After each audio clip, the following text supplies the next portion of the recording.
Christopher is the director of LSE Ideas, which is the UK's leading foreign policy think tank, not just UK, but I think has a very high global ranking too.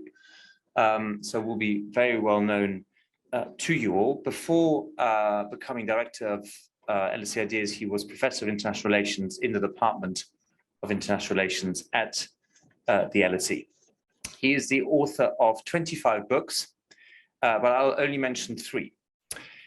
The first one I'll mention is a 2014 book called The Improbable War on US and China. And this was already developing the thesis of a improbable, though not impossible, conflict between the rising power of China and the conservative, small c conservative status quo power of the US, which of course has been described in international relations as the Thucydidean trap. And that was before Graham Allison wrote his book.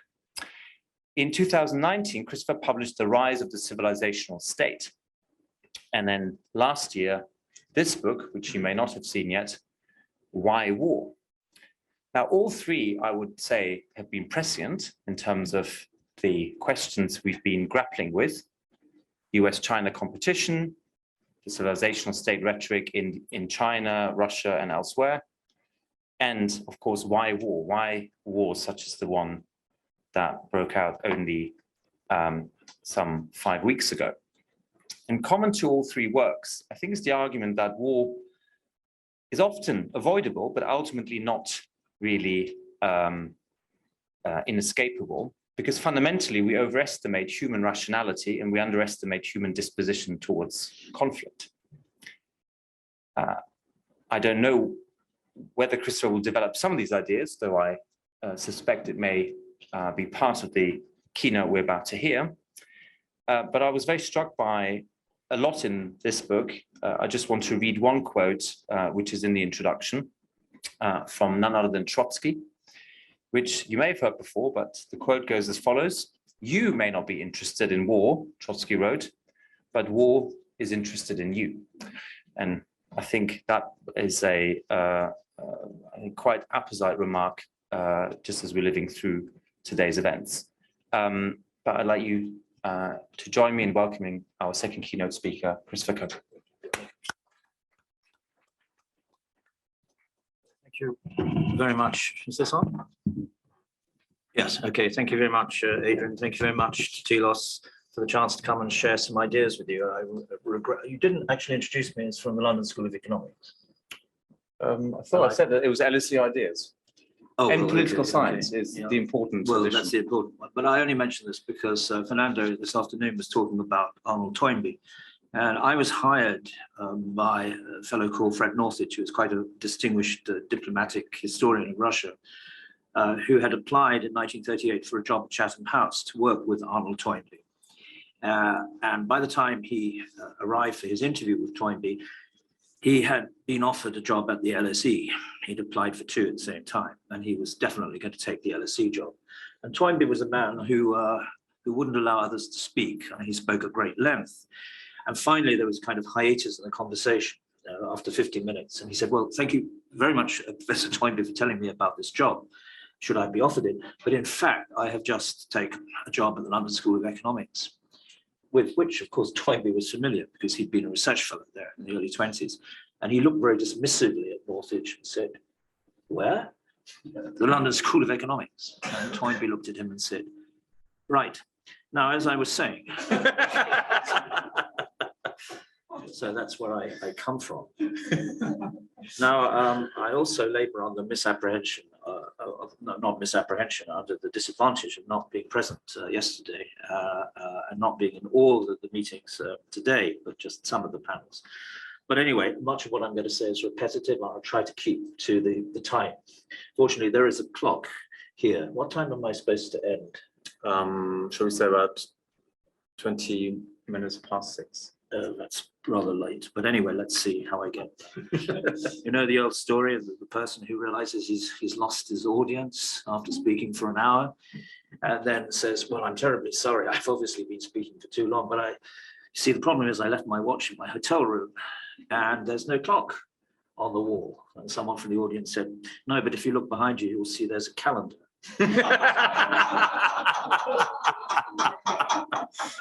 Sorry, please stop me, Adrian, if I go beyond that. Now, as someone said this morning, in the very first panel I attended, it's not very often in history that we find ourselves living in a moment of historical consequence and understanding that in real time. And I think we are witnessing the redrawing of the geopolitical map, possibly into two blocks, one Western and the other Russian and China, an axis, two different ideological ecosystems.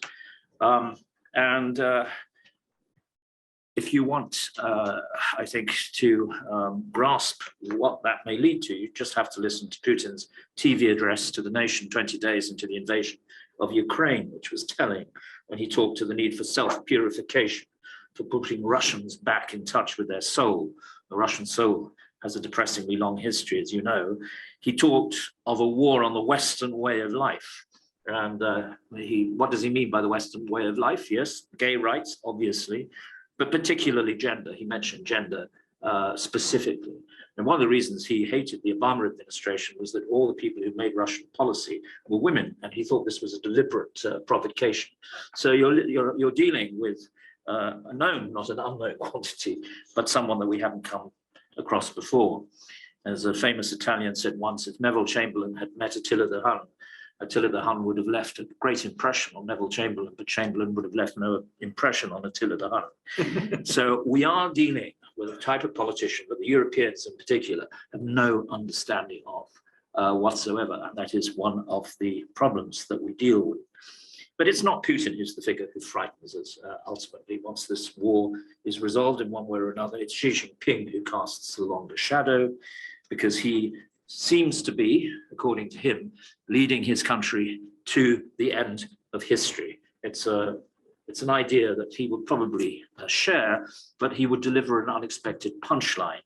It's the communist one-party state that will end up as the world's most successful capitalist economy. And that is a punchline that was not in the Fukuyama version. Now, there's a growing consensus, I think, that we are likely to see the emergence of a Russian-Chinese axis. And if you want a date for that, you can choose many, because it's been discussed since 2017 at different times. But I would say historians looking back might choose the date of November the 29th, 2021, on the eve of Biden's Democracy Summit in DC, when the Russian and Chinese ambassadors published for the first time a joint statement reaffirming that they were trying to aim for what they call a polycentric world order in place of the present dollar-denominated world order, which they consider illegitimate because it's underpinned by Western military and economic power. And it has no place, of course, for the idea of universal values, which they consider to be a conceit of Western exceptionalism. And it will allow societies like China and Russia to revalue their own values, to use a Nietzschean title. And whereas the nation state, which they abominate as another Western invention,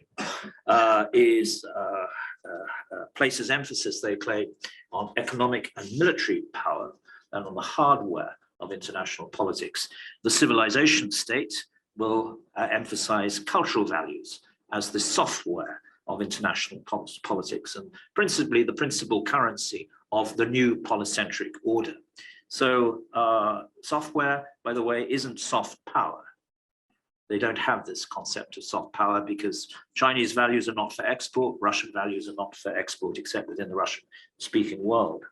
Now, what is this civilizational state? It's based, of course, on the idea of Russian and Chinese exceptionalism. The only other country that claims to be exceptional in the world today is the United States. Jews, of course, claim to be exceptional as the chosen people. So their exceptionalism goes back a very long time. Spinoza famously said, this made him very unpopular in his synagogue, we have to believe that God loves us as much as we love him, because there's no evidence for it in the historical record. But what we find in Russian exceptionalism, you will find in the autobiography of General Mikhail Gromov, the last Soviet soldier to leave Afghanistan in 1988. And the title of his book is very revealing, The Three Lives of a Man. And as Berman says, you can live under different political systems in Russia, and he's lived under three: communism, liberalism, liberal democracy under Yeltsin, if that's what you want to call it, and managed democracy under Putin. And yet, he says, you can survive all these changes in political regime because they're not important. Politics is not important. That's a liberal conceit, that everything has to be within the political realm. What is important is that you hold to your vision of Russia and its special place in history. And that idea was first formulated, I think, by Piotr Chudayev, who was mentioned in one of the panels today. So what are the features of Russia as a Russian exceptionalism? Obviously, orthodoxy, which means more than ever before, because, of course, if you listen to the patriarch and you listen to Putin, Christianity is dead in the Western world, effectively. Even amongst people who claim to be Christians, they have no Christian values. Orthodoxy is the only vibrant, living version of Christianity in the world today. Ethnicity, this is, of course, a multi-cultural civilization state. It's not just a Russian civilization state. You may remember the now disgraced Zuslov, who was very close to Putin, who wrote a famous essay in which he said, we're a half-breed nation, part Asian and part European, despised by the Asians and despised the Europeans. So what are we going to do? We're going to sulk for the next 100 years. He actually said that. We're going away and sulking. We'll be the bachelor nation because nobody will want to marry us. Well, this is why Zuslov was disgraced. Of course, this is not the message coming out of the Kremlin. But what the message coming out of the Kremlin was elaborated by Putin at the Valdai conference last year, when he said, we are genetically immune to liberalism. And how can Russians be genetically immune to liberalism? Because they have different genes from Westerners, including Tatar genes. They have had 300 years of Asian occupation, the only European country to experience that. And then there is the idea, of course, of Ruski Mir, which we heard today, a post-Soviet civil religion. It's a term that goes back centuries, by the way, but it has deep resonance within the Russian military, which is tasked with defending this concept, and tasked, as you heard today, with defending the Russian people's historical memory. And as the former culture minister Medinsky said, history is too important in Russia to be left to historians. They don't have the skill set to assess documentation. We shouldn't even let them into the archives any longer. What we need is a commitment to the civilization state. Truth, he says, he was a very honest man, Medinsky, which is probably why he's no longer there. Truth has to be sacrificed in the cause of identity formation. So that's a pretty strong, I think, menu of values that distinguishes Russia completely from the West, and makes Putin's Russia, by the way, definitively different from the Soviet Union, I would also add, but I'll come back to that later. In the case of China, you've got exactly the same thing. So, you know, how seriously does Xi take Confucianism? We don't know, although he visits Confucius' birthplace every year and requires his officials to read Confucian texts. But there's no doubt at all that he believes that the unique combination of Leninism and Confucianism is a winning combination, because in his eyes, it's given China unity, focus, and the tools to become what it is today. And history, of course, for Xi is very important, because the Communist Party is not only the custodian of China's future, it is also the custodian of China's past. And the patriotic history courses, in Xi's own words, I'm quoting from a speech in 2019, weaponize education. And children are taught that the party, and only the party, can ensure that China never again experiences the century of humiliation that it did in the 19th century. Century of humiliation is not a communist term. The very first book called Century of Humiliation was published in 1930. It was banished under Mao's rule, because, of course, history was the history of class struggle. It was not about struggles in the Opium Wars against imperialists, except as a manifestation of class struggle. But, of course, since 1990, the century of humiliation is now the main mantra. Now, what does this to do with my talk today, which is about new order and world order, and what that actually means? Well, first of all, I would say we're dealing with the idea that the future is China. I asked the question of Fernando today. If Ortega y Gasset were alive today, would he say that China or the United States had reached the future first? We all believe, probably still, the United States reached the future first at the end of the 19th century. Some of us, not me, of course, believe the Soviet Union had reached the future in the 1920s and 30s when Lincoln Steffens urged everyone to get on a plane and fly out to Moscow and see their future. But people stopped going to Russia, even communists, after 1945 because they realized that wasn't the future. China today is seen by many people in the non-Western world. I hasten to add that. Should look at the social media commentary on Ukraine in Asia. It is now 70 or 80% virulently anti-Western. Outraged by what the West has done, sanctions, etc., seeing this as a typical abuse of Western power. So we have to get that into a perspective. There are many people who welcome the fact that China has now got to the future and shoved the United States out of the way. But I want to make two points about this. That China is suffering from a sense of superiority, that history is on its side, that the West no longer has the resources to prop up the liberal rules-based order or the political will to do so. It's been a little taken aback by what's happened in Ukraine. But I don't think that would have been an unreasonable hypothesis to reach, say, 2 years ago. But it also, I think, has a deep sense of anxiety that it may not be the future. And let me just illustrate this with respect to its criticism of the United States, particularly in the COVID crisis, which was entirely cultural. And it was a criticism of income inequality, racial divisiveness, particularly the Black Lives Matter movement, which was, this idea was hammered home night after night on Chinese television. The poor white syndrome of poor whites who are left with no one else to vote for but Donald Trump. This is an idea that America's problems are not sociological. They cannot be resolved by a more enlightened administration. They are a reflection of the nihilism at the heart of Western civilization. Rampant social individualism, the commodification of sex, the commodification of politics and the commodification of power, and above all, the alienation of youth manifest in protests in American universities and cancel culture, and a generation that topples statues and has very little regard for the ancestors being extremely important, of course, in China, as they once were in this part of the world. But this cultural critique is also matched by a sense of unease by people like Wang Huning, for example, he wrote this excoriating attack on the United States against America after his experience of living here. But he has also said most recently that China is in danger of being infected by the same Western disease, and that the party should be worried that America's trajectory may be China's future. And what's he talking about? The fact that the wealthiest 1% of Chinese now own as much of their country's wealth as the wealthiest 1% of Americans do. The fact that the Gini coefficient is worse in China than it is in the United States.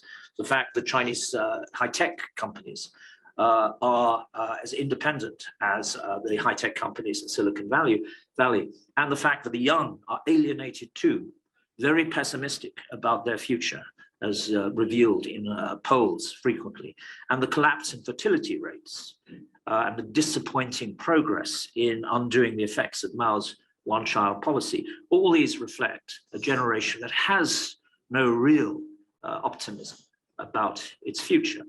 Now, the Chinese are cracking down on this. It's very dangerous to be a billionaire in Xi's China, as it is actually to be an oligarch in Putin's Russia, unless you're living in London or Cyprus or somewhere else. And of course, he's cracking down on the high-tech companies. So they're trying to reverse what they see as a series of social trends that were threatening to take China in the same direction as the nihilistic United States. The other point I would make is that this is also a Russian discourse. At Valdai, Putin insisted that Russia had developed a herd immunity to extremism as well as a herd immunity to liberalism. And he had in mind the anti-vax protests in the West, and at that time, of course, the violent scenes against lockdowns in Austria and the Netherlands, and even Switzerland. In other words, there is this idea that Russia has escaped the nihilism of the Western world. Look, what can one say about Russia? Not very much, which is optimistic. There's a wonderful Russian dissident who's the son of another Russian dissident, so dissidence runs in the family, who says that unfortunately Russia is the victim of lexical deficiency. Its language has no past pluperfect. So nothing comes to an end. It's impossible to turn the page. It's impossible to get closure and move on.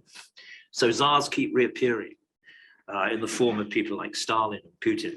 And the Russian bear continues to menace its neighbors, different neighbors at different times. The Russian dissidents continue to be locked up for different crimes. He says the tense we have, which is not shared by any other language, is the past imperfect. The point is, in all of this, that we are dealing, I think, with a civilizational discourse, which is carried out by the regimes, and I wouldn't call them governments, the regimes that are in power in Beijing and in Moscow. And this ironically comes at a time when Western civilization is seen to be in terminal decline. And remember, one of the reasons that Putin invaded Ukraine was that he seriously believed, and probably still does believe, because his courtiers haven't told him otherwise, that the West is in terminal decline. Xi certainly believes that to be the case. And what evidence does he have for it? Lack of self-belief. So we had a discussion today, is Western civilization a civilization? And what is a civilization? My preferred definition was by a Russian, but a Russian-American, Kiron in the 1920s, who said that a civilization is a system. This was a new word at the time. We, of course, know about systems, solar systems, and ecosystems more recently. But for him to use this language was quite novel. It was seen as a kind of quasi-scientific language. And he said a system, a civilizational system, is made up of four elements. An architecture, a distinctive style, so you know if you're in Salzburg that you're in a European city. A literature. This year we are commemorating the century of the three most important works of European modernism in literature: Ulysses, The Wasteland, and the first publication of Proust's Remembrance of Things Past. By the way, certainly Proust and James Joyce met up in a conference in Paris. They shared a cab for about 35 minutes before they went to a restaurant. That should have been one of the great interesting conversations of all time, but apparently they just squabbled over whether the window of the taxi should be up or it should be down. And then, of course, there are the political units of a civilization. The nation state is obviously a Western creation, which enabled Kant to talk about the Republic of Europe, because it was a republic of nation states. Didn't use the term nation states, but of states. But, and I'm getting to this point, the most important, Sorokin said, was what we would now call a social imaginary, but he didn't. What is the idea of history that civilizations carry with them? And the idea of history which Western civilization carried with it after 1870 was the importance of the markets, Adam Smith's hidden hand, and also the importance of liberal, not democracy so much, but the importance of the citizen. And we had a discussion of human rights today, but one always forgets that the Declaration of Human Rights was the Declaration of Human Rights of the citizen, because the French revolutionary regime did not believe you could have human rights unless you were a citizen rather than a subject of a country. I was saying at lunchtime, I'm delighted to be a subject and not a citizen, but that's my problem. It's not yours. But if you genuinely believe, as so many Western historians do, particularly American historians, that their entire civilization is grounded on imperialism and slavery, and that the ancestors are to be despised and hated because they were malign and wicked, I don't see what element of self-belief you can have in all of this. When Saul Bellow was doing some research for one of his books, he discovered that in the 18th century, 2 slave ships had been launched. One was called the Social Contract, and the other was called the Voltaire. Voltaire gave his permission for his name to be used. Rousseau wasn't asked, and we don't know whether he would have given his permission or not. I wouldn't be surprised if he did. But this is the point. If you denounce classical music as racist, if you have a professor in the classics department at Princeton telling his students that they should be ashamed that they're reading classics because the Greeks are a bunch of racists, no wonder that the outside world looks in and says this is a civilization that is in decline because it has no self-belief. We believe, of course, as hopefully Democrats and liberals, that we should be critical and self-critical, and that the correct teaching of history gives us the tools to criticize the versions of history that we have been told, the versions of our ancestors. But you need a little element of self-belief in order to be constructively self-critical. If you have none, you will just be critical and destructively so. Anyway, that's the end of my little speech here. Now, what does all this mean for world order?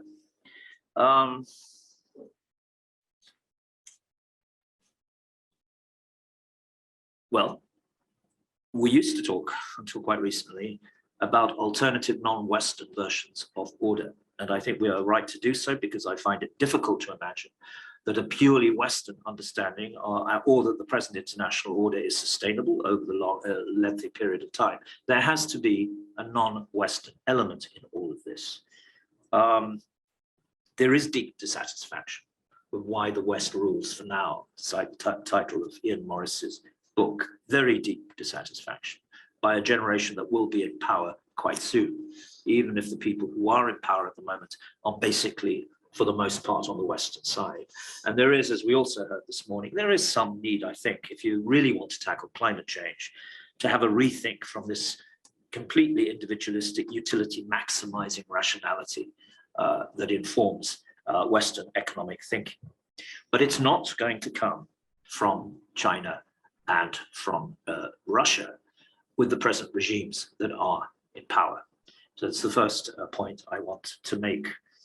I am not arguing against a non-Western intervention in discussing what world or how world order might be improved and how the rules might be changed. What of the civilization state itself? Does it have a future? Well, Modi's India is, of course, the most worrying. And there's an emergent canon of writing that asks whether India will become what the founding fathers, like Nehru and Gandhi, dreaded most, a Hindu Pakistan. I think that's unlikely, but might be Modi's intention. We discussed this morning, we touched on Erdogan's Turkey. It's another attempt at a civilization state which has stalled and failed. The Neo-Ottoman project hasn't gone anywhere in the last 10 years. We can discuss reasons why. Iran remains stubbornly an Islamic republic and not a Persian civilization state. That was the state that the Shah, the late Shah, in a desperate attempt to legitimize the Pahlavi dynasty, wanted to make Iran. Indeed, he told the Iranians that they were racially different as Muslims because they were Aryans. So he was even playing the ethnic card. It's not a card, but the regime in Tehran plays. Islamic fundamentalists are interesting because, of course, the dream of restoring the caliphate will remain. But I suspect probably more in the bin Laden sense of the once and future caliphate, the utopia that will never actually be established, but for which you must fight for the rest of your life, as opposed to the caliphate that you can establish, as ISIS did, which unfortunately, from ISIS's point of view, can be knocked down pretty quickly. What about the future of this multipolar, just democratic world order? These are the words that Sergei Lavrov used 2 days ago in New Delhi, that we want to create this. Well, really, Xi's regime is committed to what he calls value pluralism. Time and time again, he insists that cultural values are the drivers of history. The cultural coexistence is, or should be, the bedrock, the anchor of this new world order. And Confucian scholars have been saying this for a very, very long time. It leads, of course, many people to be distrustful.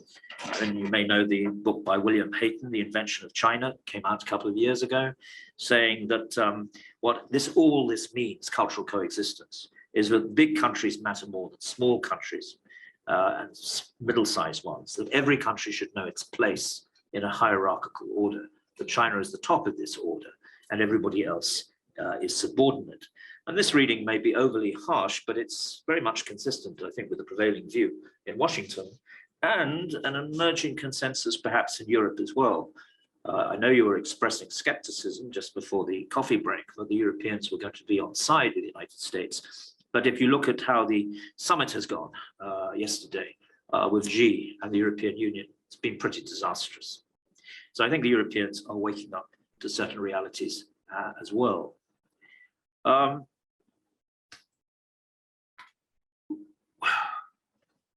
I want to end on time by saying that I think we've gone beyond the discussion about order. I think, to take up a word that was used in the last session, we are perhaps talking about chaos. That is what the civilization state is going to deliver us, chaos, not a new international order, or even an informed debate about how the present international order could be restructured and reformed from a non-Western perspective, of course. I just want to end with two observations. One, the speech that Putin gave in a rare public appearance in Valdai last year, where he said that, and I quote, "COVID had shown that international order is fragile. When you least expect it, things come along and upset your plans and your hopes for the future. That chaos, not stability, is the historical norm. The liberal societies cannot cope with chaos. They're obsessed with imposing order. They love political solutions. Russia, for example, invented the frozen conflict. It is a wonderful wheeze. I mean, there are 6 frozen conflicts at present, and you can switch on a conflict when it's to your advantage and switch it off, of course, and have peace when it's also to your advantage. The frozen conflict is a concept which is completely un-Western. You either resolve a conflict or you walk away from one, as we did in Afghanistan some months ago. In this respect, I think it's very important to understand that Putin's Russia is not the Soviet Union. The Soviet Union preached order and hated chaos, particularly chaos within the Soviet bloc, but he didn't much like chaos outside the Soviet bloc either, when it threatened the nuclear balance between the two superpowers. It loved peace. It was actually promising eternal peace, a world of peace. The peace of socialism, of course, of the international proletariat, peace on its terms, but still, it preached peace. For Putin, the world is a wild west where the strong dominate and the weak know their place. And that is just the way it is. And you may say, oh, well, that's just Russia, which is a declining power, as we all know, economically, politically, and as Richard Sakwa was saying today, culturally and spiritually as well, which is perhaps the greatest catastrophe of Putin's ill-judged strategic move. But what should worry us is that this is also a growing Chinese perception as well. So the Chinese may talk about polycentric world orders with their Russian friends, but the reality may be rather different. And I go back to Wang Huning, who introduced Xi, apparently, to his favorite science fiction writer, who I know was mentioned in one of the sessions. Yes, absolutely. And the second volume in the trilogy, called The Dark Forest. And the reason why he recommended this book to Xi Jinping was that he said the Dark Forest, essentially describing the world that we live in. In this science fiction work, the universe is a very bleak place indeed. Matter is finance, hence the power of one alien civilization can only be increased at the expense of another alien civilization. In other words, politics in the universe is zero sum. And the enemy is ever present. There is always an enemy. There is no such thing as a peaceful universe.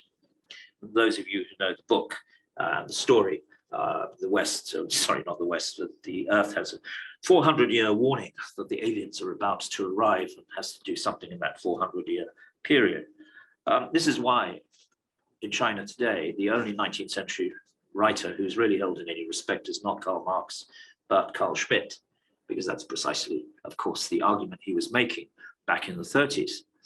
And I will finally conclude at 6:10 by saying this is a very disturbing vision, because it suggests a world in chaos is a world without social norms. And a world without social norms is a world which is lawless. And I'll just quote Emil Durkheim: "We are moral beings to the extent that we are social beings. And when we stop being social, we cease to be moral too." That is why we have to have an international order. That is why there has to be an agreed idea of how you coexist with cultures or ideologies different from your own. That is what we achieved in the Cold War. There were attempts to challenge it at different times, but basically it held. There was a kind of moral regime, particularly ruling out the use of nuclear weapons, except for the defense of existential defense of your own country. And that has changed because the nuclear debate has changed as well. So this is the dangerous world that I think the civilizational state is delivering to us, not an alternative world order.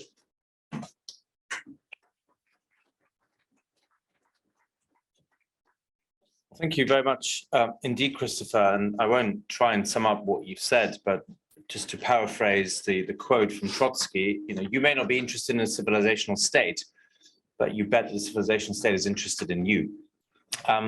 May I now invite the two panelists who are going to join us, as well as Kiron Skinner online, for a debate where I'd like the panelists briefly to respond, but then of course we'll also include questions from the audience. So that would be Marcia Pally and Russell Berman. Do you want to come to the front? And I think we only need, actually we don't need another chair because I'm going to stay here. So do please come. I don't think anyone needs any introductions, but I'll do them anyway. Russell Berman from Stanford University, Marcia Pally from New York University, Kiron Skinner, who already joined us for the previous session. So very briefly, some thoughts, comments, or questions on Christopher's keynote, and then we'll bring in the audience as well. Marcia, may I start with you? Do I have a choice? No. This is not liberalism. Exactly. I'm going to start with some remarks that jump off from the very last section of Christopher's remarks.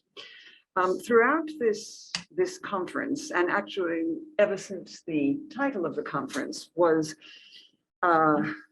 released, I've been wondering what these terms mean, civilizational states and liberal empires. I would like to distinguish between two things. One is a dynamic, changing, messy culture with subcultures, subcultures, individuals who improvise and with various aspects of this messy landscape and recombine various aspects from cultures and subcultures, including contradictions and paradox.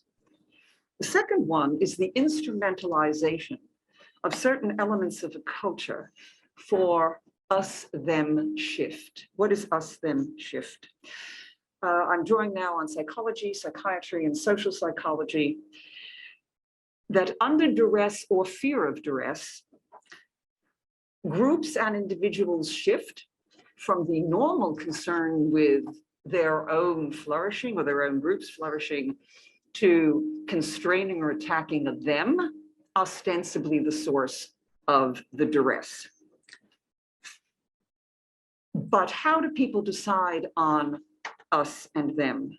Those notions are drawn from deep-rooted cultural symbols and notions, usually of society, who's in and who's out, and government. So I want to distinguish between the messiness of culture, sort of loosely in a Bourdieusian line, which is where there are cultural tendencies, plural, contradictions, paradoxes, but not mechanistic determinism. And this recruitment of cultural forms or dragooning of cultural forms for us-them thinking. This kind of us-them shift can occur in this country or in any other.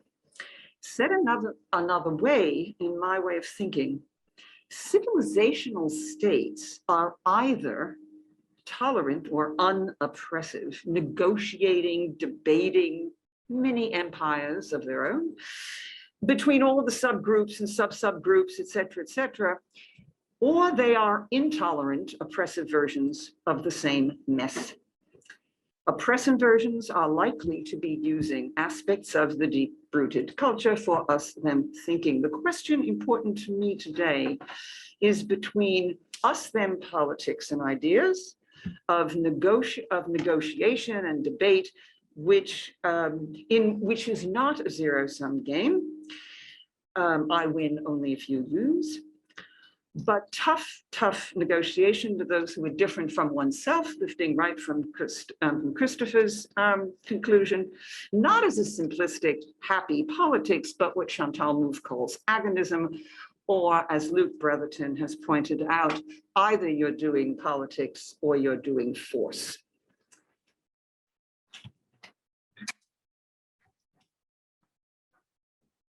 So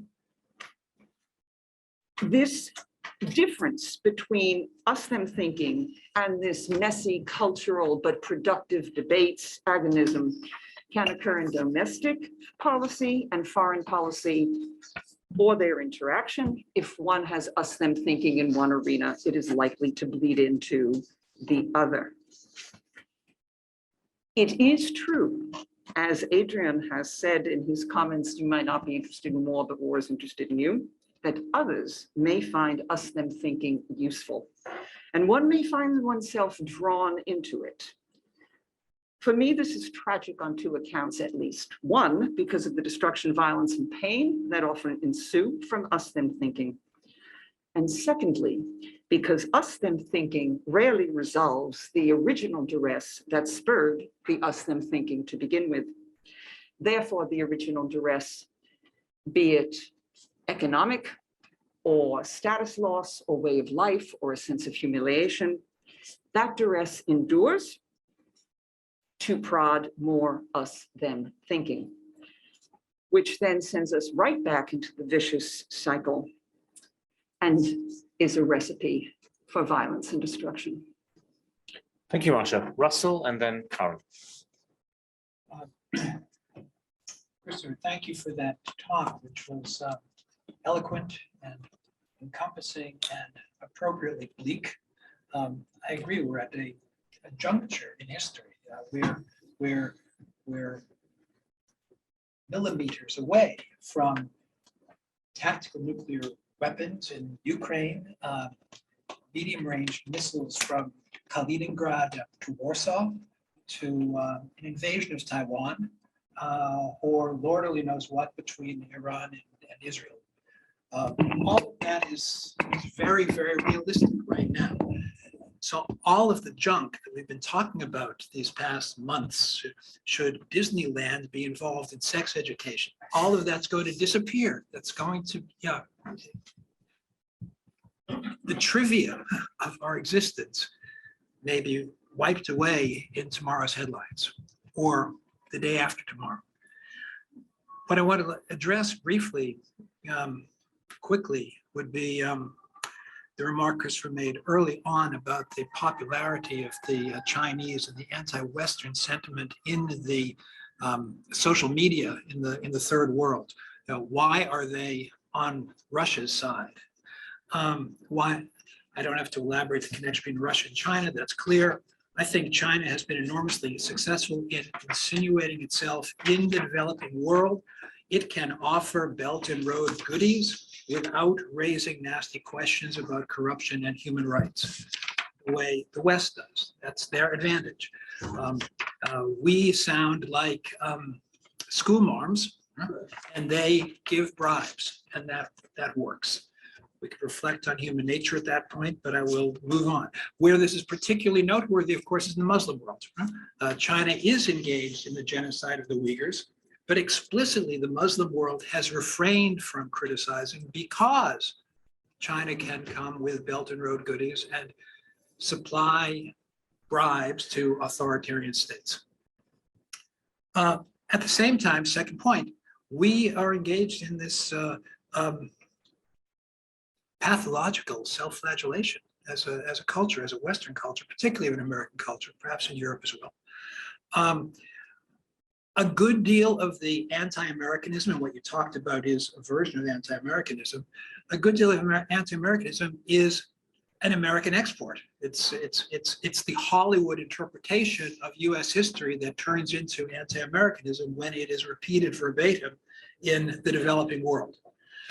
Part of that is the dynamic of American liberalism. Part of that is, of course, the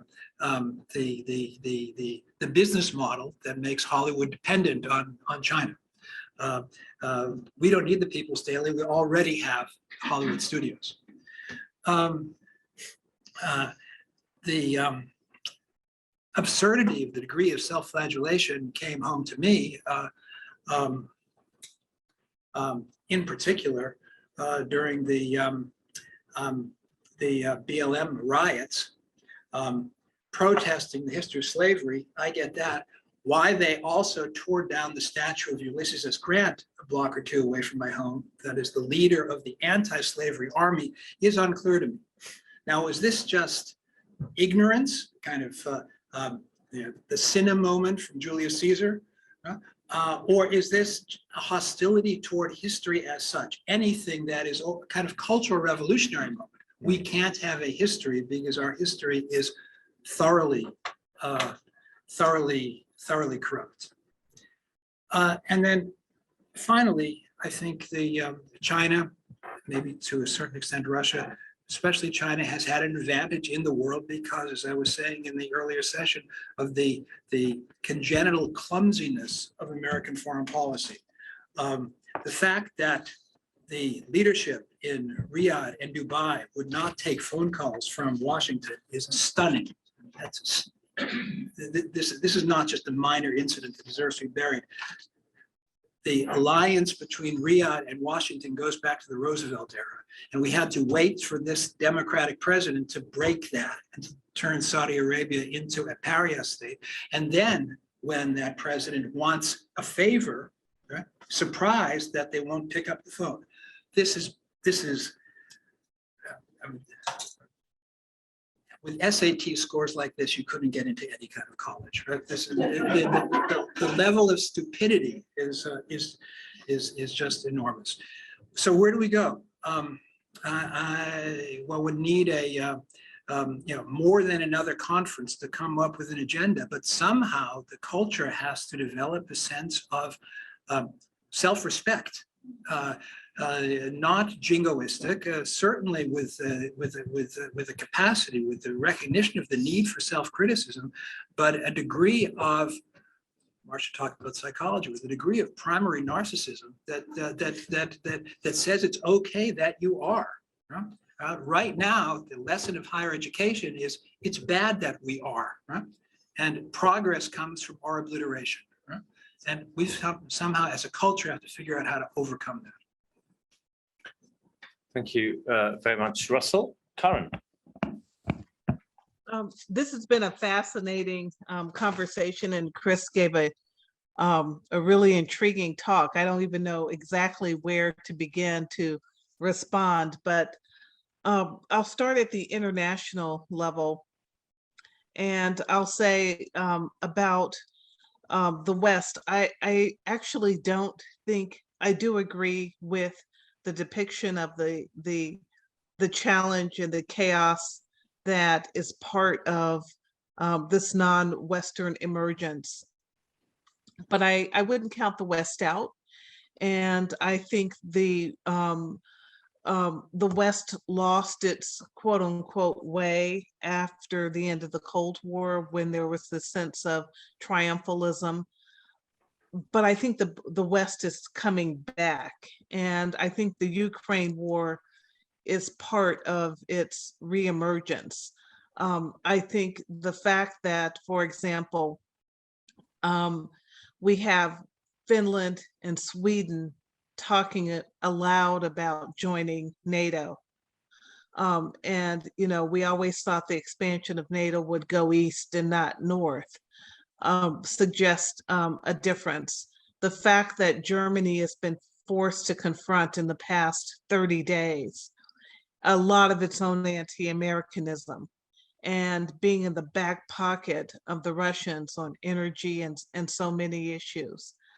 I don't know if this is just a moment with the Ukraine war, but my sense is that it's something deeper, about a definition of the West and a mark off from autocratic rule that wasn't at the center of the conversation 2 months ago. But then there's another part I think that's important, and that has to do with the United States itself. Because if there really is going to be a future for the West, or a competition with the non-Western civilizational actors, it's going to be with the US. And you can never count Americans out of big competitions.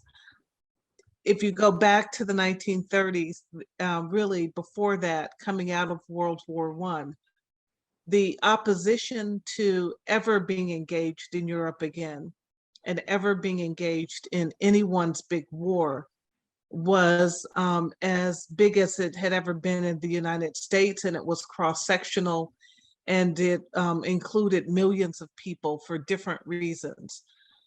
But the nation mobilized itself not only to fight that war, but to also, by the time of the Atlantic Charter in 1941, to rewrite the rules of the international order in a way to expand political and economic freedom. I think Americans will do that again, but I think it will be different Americans. And that's what the Donald Trump election in 2016 was partly about. There's a vast middle of America where I've been a voter for 20 plus years, and they see the world differently than the coastal elites. And they're up for this quote unquote civilizational fight, whatever we want to call it. But they believe in a larger purpose of our nation, and they don't believe that our founding is a big contest of negative ideas. So those are 2 points. And then another one I'd add is that I think this is difficult for us. And as someone on the panel, maybe Russell had just said, you know, the Chinese can offer Belt and Road, and then, you know, countries in the Middle East will kind of look the other way on Uyghurs and so forth. We didn't learn a lesson after World War II with those nations in the non-aligned world and in the developing world. It was our way or the highway. And I think part of the challenge now is, how do we do diplomacy on overdrive? We've got to court nations that we ignored. We have to realize they're now more mature than they've ever been politically. They want something from China, something from Russia, something from us. And I think if we figure out how to do the diplomacy to attract them, our model will last longer, and we could probably leave the non-Western civilizational states in the dust. Thank you very much, Karen. I want to open this to the audience now. We've got some 15 minutes, but I really want to urge everyone to be extremely brief and concise, okay? So ideally, either a brief comment or a brief question, so that we can collect 3 at the time and do, I'm hoping, at least 2 rounds, okay? So please keep your remarks to the absolute essential, if that's okay. I saw Gordon's hand, Casey, and then Leah. And then David in the second round. Kiron, could you talk about India? Because it seems to me that that is a pivotal state at this particular time.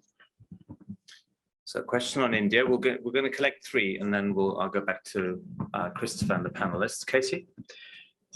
Thank you. This is for all the panelists. I had been meaning to ask this question for a while, and that actually kind of came up throughout a lot of these discussions. Can you all speak about the role of, frankly, large corporations and the extreme cultural influence? And I don't mean to say that in terms of repeating propaganda from Vladimir Putin or Xi Jinping or anything, but it does seem, even as a young person, to have been a remarkable development in the last 10 years. That's part of this. Okay. Thank you. And Leah?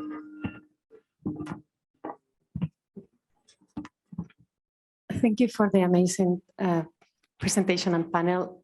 So maybe for Christopher, a couple of hours ago, I was in another panel and I was talking about the decline of the Western civilization. That's something that you mentioned today.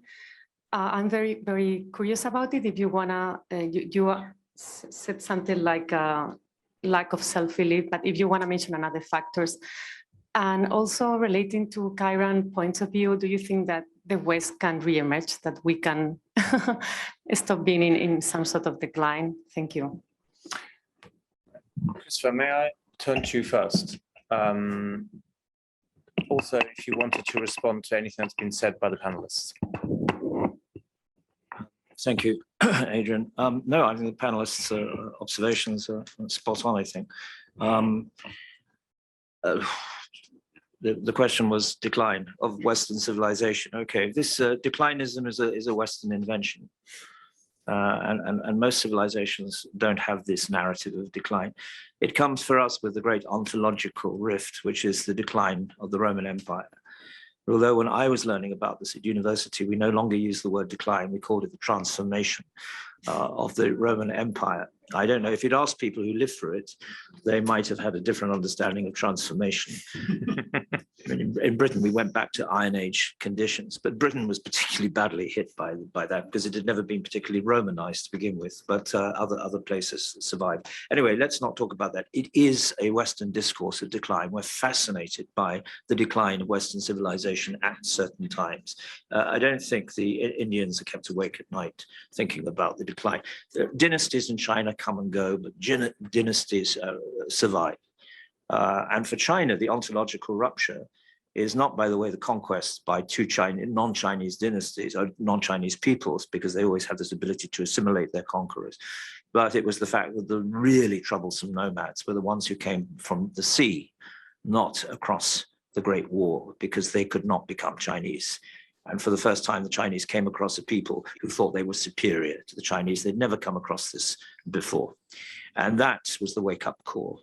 It was an ontological rupture of great significance, which makes the century of humiliation very resonant in the minds of young Chinese in reading their patriotic history textbooks. I don't think the Western civilization is in decline. But it is certainly transforming. And I wrote a book, you didn't mention this one, called The Twilight of the West. The Twilight of the West, yes, which no one has ever read, except for Russians, except for Russians and Serbs, because I think they loved the title. They didn't really understand the argument, and they probably went no further than the cover of the book. But it was in the chief nationalist bookshop in Belgrade in 1999, during the bombing of Belgrade by NATO. Everyone was flocking to buy this book. Apparently, so I'm told. Can I just say one thing about India? Of course. India's torn because on the one hand, it distrusts the British still. You know, they don't regard the Raj, the British moment in their history, 150 years, as a great moment, to be frank. And we have a prime minister who has no understanding that we are loathed and generally disliked. But Indians, being also very inclusive people with 3,000 gods and everything, you know, can include the British in their history, but have no particular reverence for that moment in their history or pride in that moment in their history. So they're not going to have Americans coming to them and telling them about clashes of civilizations or, you know, the China-Russia axis, and you've got to be involved in this. I mean, look at their response to AUKUS, the pact with the US, Australia, and the UK. What they refused to get involved in it. They were very critical of it. They thought it was Anglosphere, typical. We remember Howard, the Australian Prime Minister, saying we're the deputy sheriff. Well, who would America's deputy sheriff be in Asia if not an English-speaking country? This is what they found rather patronizing. They also want to be the big Indian Ocean naval power. I don't think they've got any hope against the Chinese, by the way, but they want to be the big Indian Ocean naval power. And so they want to be one step away from us, but they also fear China. They've lost soldiers in disputes with China. Lives have been lost. They have a residual affection for Russia because it was so important in their non-aligned status, and because arms-wise, they rely still on Russian supplies. How residual that will be, how long it will survive, I don't know. I think the Indians want to play their own game. The problem with India is that it doesn't do strategy. No self-respecting country would allow itself to be surrounded, as it has been, by enemies. They are so concerned to maintain their own internal unity, being the diverse country it is, the most diverse country in the world. They've succeeded against the odds. They don't really have much time to think of geopolitics and strategy, except perhaps in military academies. It's not something that keeps their politicians. It's not a big domestic debate. So India's in a very, very curious position here. I don't think they'll go for China at the end of the day, but I don't think they want to be a client state of the West either. So may I turn to Kiron, because you asked about India as well, and then if Russell and Marcia also want to comment on any of the questions, and then we'll go for a second and final round.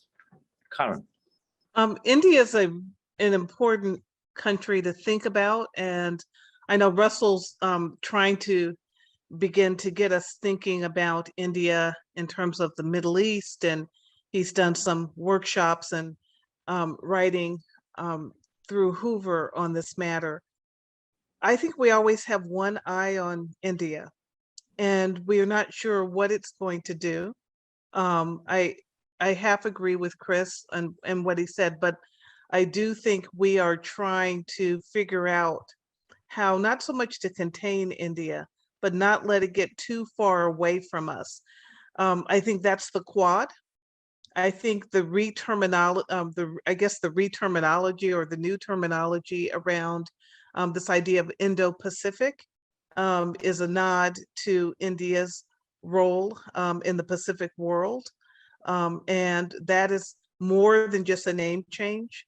That has also influenced in DOD and in state and in the COCOMs, how we really think about India's role in particular. And the whole Indo-Pacific is about including India. And that name change is the beginning, I think, of a deeper policy shift. The fact that the Quad is now institutionalized and from a Democrat to a Republican administration, and it's now at the leaders level. It's not a NATO, but it's something below it that's really important. I think is a signal more about India than the other Quad members, Japan and Australia.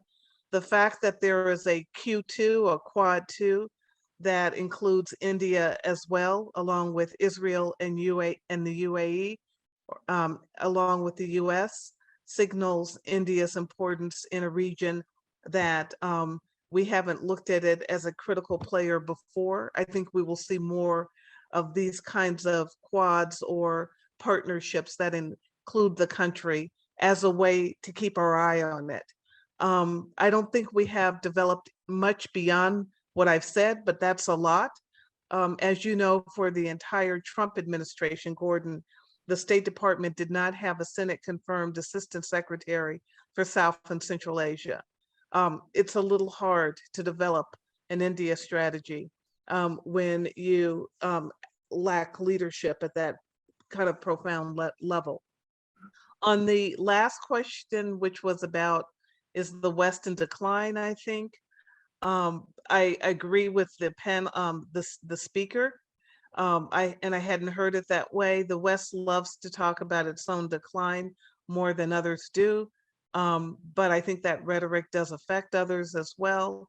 I don't think the United States is in decline at all. I think what's unique about the US is something that Tocqueville talked a lot about in his observations, that we play out everything in a very loud way in the public square, and which makes us look weaker than we actually are. I think the West is, or the US in particular, it's on its way back to a kind of cohesion and strength that it's lacked for much of the new century, because it was consumed with a global war on terror and some other domestic factors as well. But I think what will come out of the period, starting particularly in 2020 with COVID, post George Floyd, a contested presidential election, is that Americans are getting clearer about what really it will take if it wants to be a predominant power on earth. And I don't think as many Americans are willing to give up that responsibility quite yet. Thank you. Just in the interest of bringing the audience, if I just take a couple of questions and then I'll ask Russell and Marcia first to comment. David, Fernando, and then I will abuse my position as chair to ask the final question. So David and then Fernando, please. But let me just say one thing. Adrian, there was a middle question and I forgot what it was. Corporations. And I don't know if someone else answered it. Okay. Yeah, the large corporations. Are we frightened about the power of large corporations and what does it mean for the West? Let Russell answer that one. We're going to pass it to Russell, but you know, everyone can have a last word as well. Adrian, why don't you collect the last? Yeah, exactly, and then everyone will have a last word. So David first, and then Fernando. Right. Thanks to Christopher Coker for the fine presentation. The question I had was just about your understanding of the civilizational state. I wasn't quite sure how you were understanding, because on one hand, I think you're suggesting that it's a kind of essentially a propaganda move by Russia and China to somehow enhance their own significance in the world, in which case the civilizational state really is just another nation state, but just sort of claiming sort of more preeminent status. But you're also suggesting the civilizational state is really just, in fact, or could be, in fact, an alternative, it's a stand-in for an alternative vision of global order that would replace the nation-state order with some other way of I guess, dividing up the world into, you know, I guess one example with that would be thinking about like the Islamic world as sort of a transnational type of culture that would have that would define a different notion of sovereignty in a sense, right? So that would be a second notion. And finally, you talked about the civilizational state is really just a force for chaos, right? And so in that sense, it really has no concrete meaning, but it really just is a kind of spoiler of, I guess, global order. So I was a little confused about which way you were going with what the civilization state means. This is a question for Christopher. We are in New York, so tell us what's wrong with the Brits since Brexit, because there you have a political elite class, rift, the old Tories kicked out. All the warnings were there. If you do this, you're going to be less important, less significant. So how do you see Britain in this vis-a-vis the US, but also how do you see, what would you like to share with us? And we will not tell London. Okay. Okay. I want to just put one question to the panel, and that is there a tension between the West as a geopolitical community since 41, essentially, since the Atlantic Charter, and the West as a civilizational community? And if that's the case, long term, can the West generally prevail against China without India and Russia, which are part of the wider civilizational community, even if geographically that then stretches the notion of the West? So that would be my question to the panel. I propose we go in the following order. Marcia, then Russell, then Christopher, and if Karen wants to come in, I'll see whether she raises her hand and reappears on the screen. Marcia. I'm going to. Oh yes, sorry, do you need a microphone? Thank you. Sorry, thank you. I'm going to comment on two things, corporations and David's civilizational state question. Large corporations are large and powerful and in many different directions. And they weigh in on many different issues and for many different purposes. For example, in Bloomington, Indiana, when they passed the discriminatory laws against the LGBTQ communities, it was large corporations as well as mid-sized ones that said, no, you don't, or we're pulling out. And they exercised their considerable corporate clout on behalf of to allow anti-discrimination laws protecting LGBTQ communities. This was not a gay marriage issue. This was an anti-discrimination issue. On the other hand, large corporations regularly extort and exploit workers. And on the third hand, proverbially, large corporations, especially social media and internet corporations, are abused for bullying, and so allowing bullying and disinformation, and also allow women in developing economies to actually, it's a lifeline to develop small businesses and make a living. So corporations act multifariously around the world.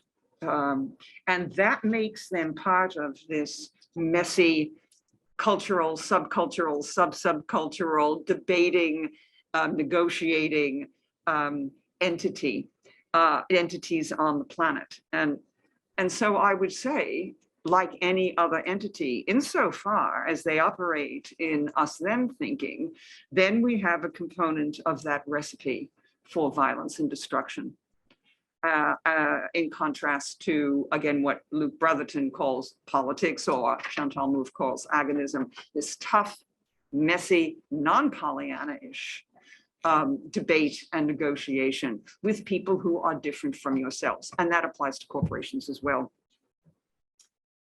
And then there was a question of the civilizational state, which I think was directed to Christopher. But I'm going to say again, just briefly about it, that states, civilizational or otherwise, can again be characterized by politics, negotiation, tough workings out of how different people can not only not kill each other, but flourish. Or they can be characterized by various totalitarian or oppressive mechanisms. Totalitarian mechanisms can be cloaked in the world civilizational, but it doesn't make them non-oppressive. And so I would invite this distinction between this messy but quite wonderful political, cultural debate from oppressive mechanisms, and that would apply to states, whether they call themselves civilizational or not. Thank you very much, Marcia. Russell? So on the India question, I think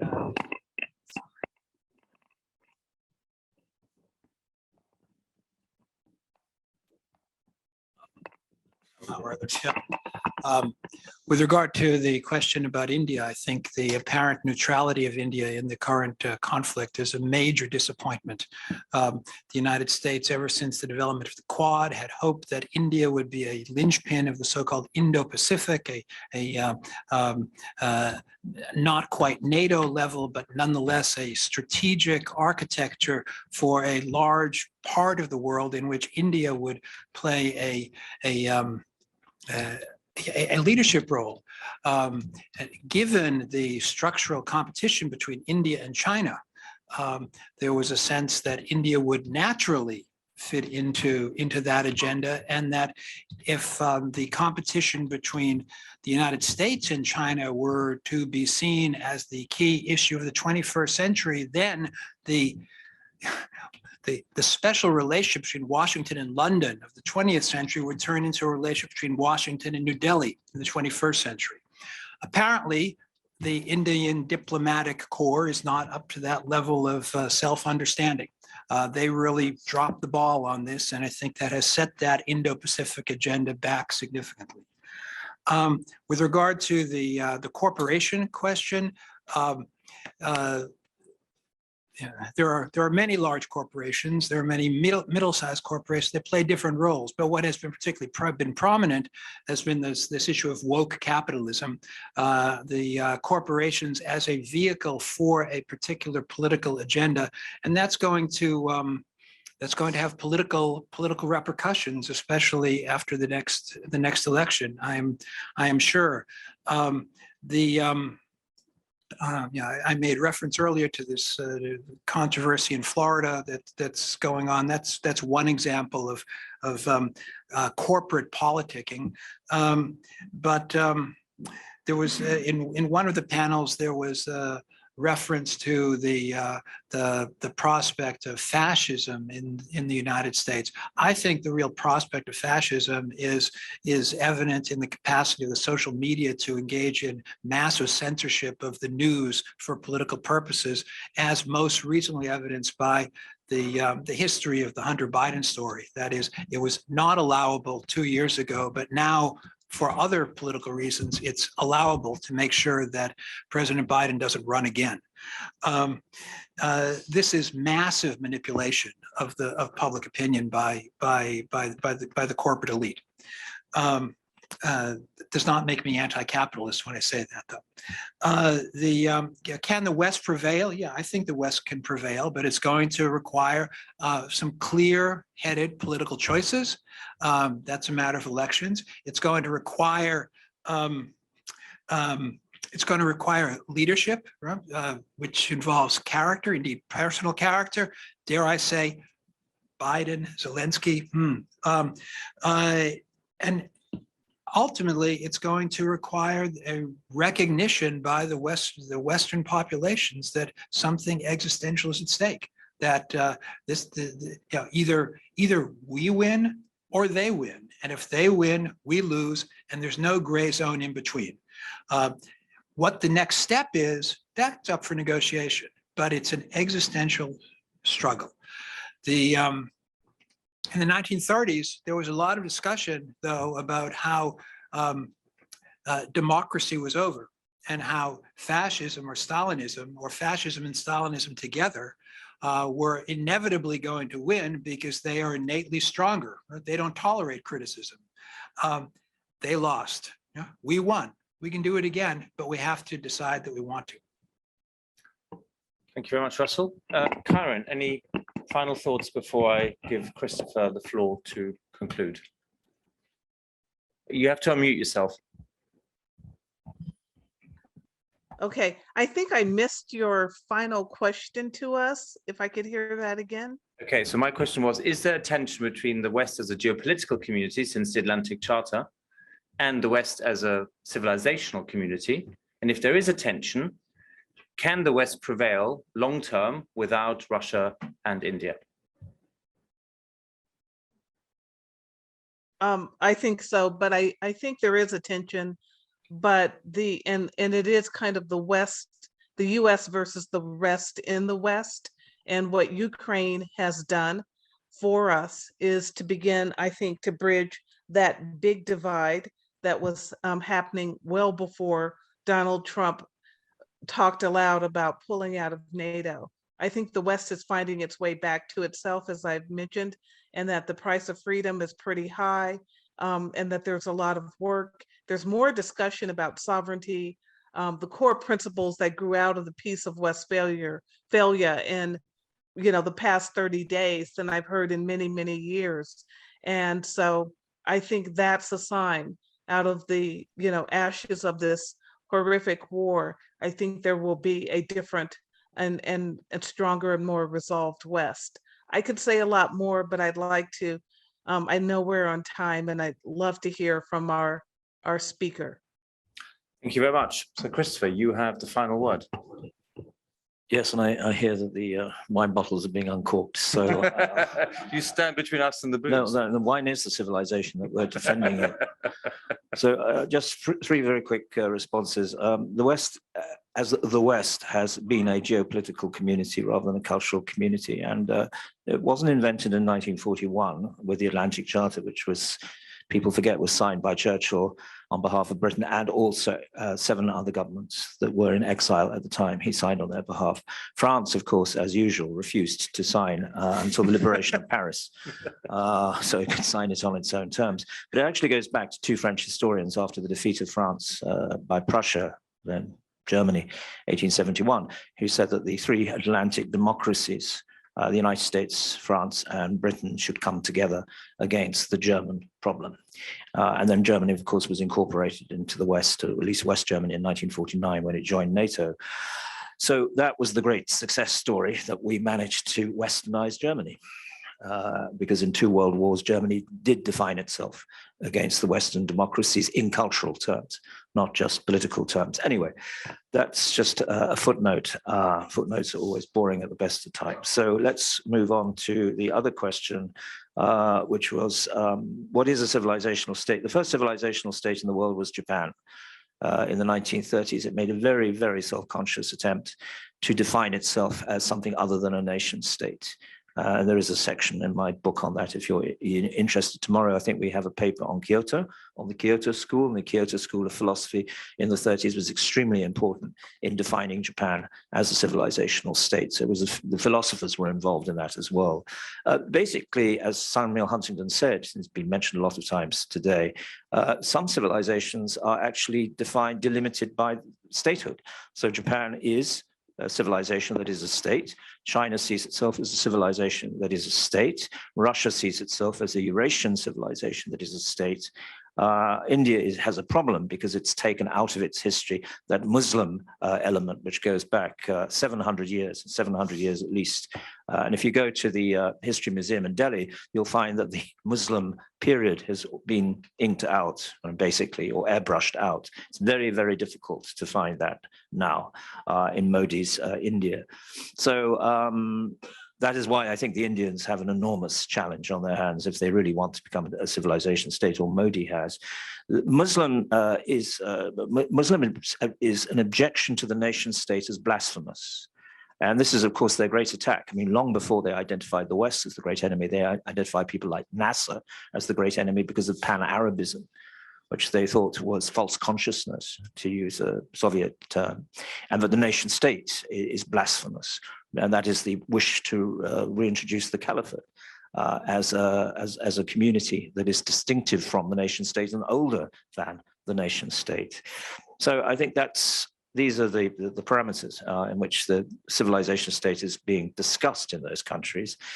It is a regime thing because, to my knowledge, Putin only referred to Russia as a civilization state in 2012 or 2013 at Valdai. And that China started around about 2014, 2015. And it is political. But to be fair to them, I'm not actually saying they're producing chaos. I'm saying that the moment when they could have had an open debate with us on the reform, as they would see it, of the international order has come to an end in Ukraine. And that it's quite clear that Russia now is what Michael Mandelbaum called it, a spoiler. Basically, you know, the fairy godmother who you don't invent to the wedding, and she comes anyway, bearing gifts that you really don't want.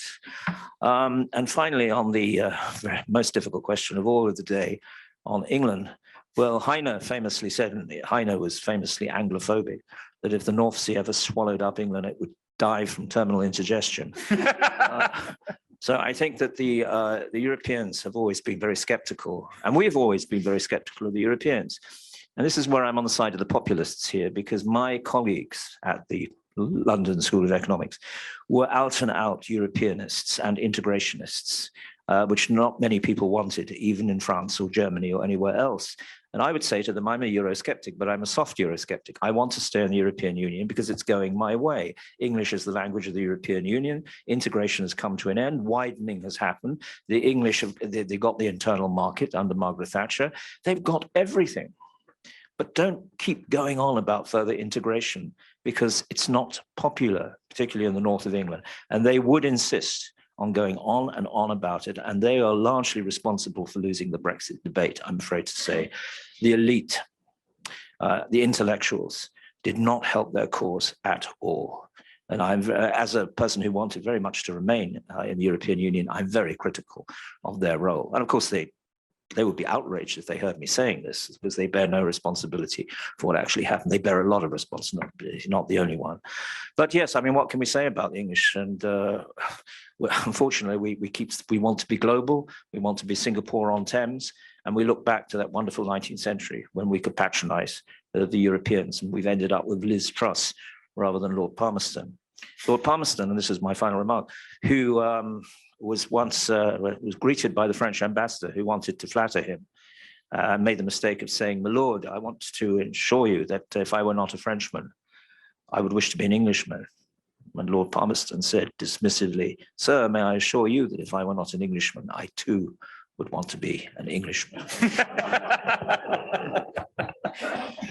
On this, please join me in thanking our keynote speaker, Christopher Coker.